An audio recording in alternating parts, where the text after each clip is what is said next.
정치적 참견 시점 정치팀 박영회 기자 나와 있습니다. 첫 번째 소식 볼까요? 네.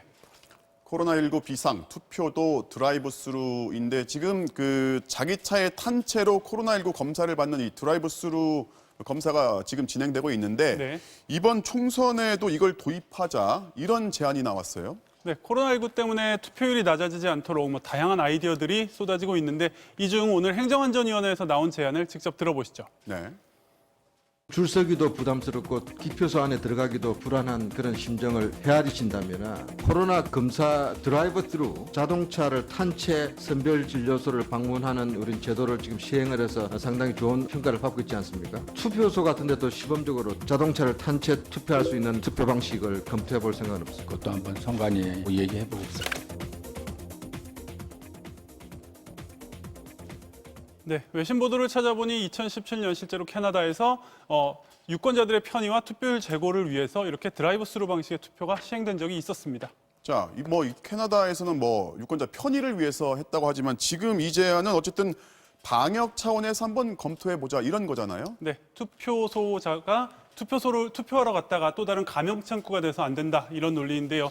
민생당의 최경환 의원 같은 경우는 지난주 있었던 이스라엘 총선 사례를 언급을 했습니다. 네. 지금 영상을 보시면 선관위 직원들은 방호복 차림을 하고 있고요. 마스크와 파란 장갑을 낀 유권자가 이 천막 형태의 투표소에서 투표를 진행을 하고 있습니다.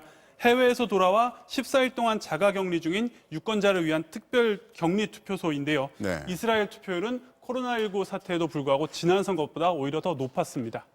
네.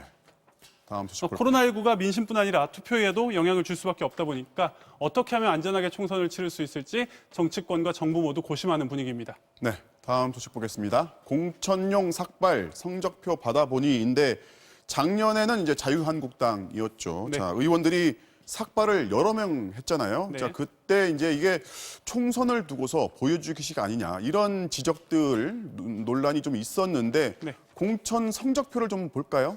네, 작년 한국당 의원들의 릴레이 삭발 봄에 한 번, 가을에 한 번 이렇게 두 차례 있었는데요. 네. 이 중 패스트트랙 추진에 반발해서 시작됐던 봄철 삭발 결과 보시겠습니다.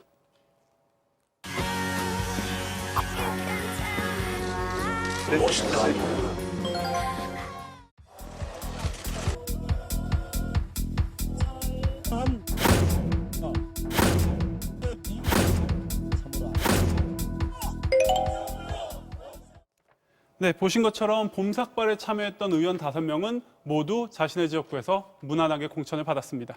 자, 그러면 황교안 대표도 직접 참여를 했죠. 네. 가을 삭발했던 의원들 성적표는 어떻습니까? 네, 가을 삭발 같은 경우는 조국 법무부 장관 임명에 반발하면서 삭발이 이어졌었는데요. 네. 그때 성적표도 영상으로 계속 보시죠.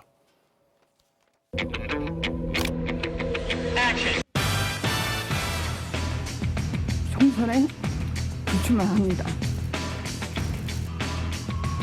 대구에서 일군 모든 기반을 내려놓고 서울 강북의 험지에 출마하려 합니다.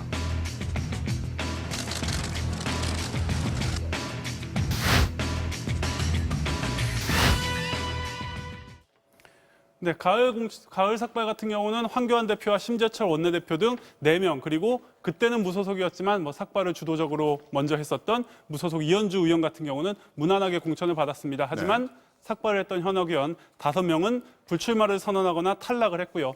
2명은 경선에 넘겨져서 아직도 미래가 불투명한 상황입니다. 아무래도 외부에서 온 김영호 공천위원장이 공천을 주도하다 보니까 이때 강경한 투쟁 모습이 이번 공천에 크게 도움이 되진 못한 것 같습니다. 네, 오늘은 여기까지 듣겠습니다. 지금까지 박영회 기자였습니다.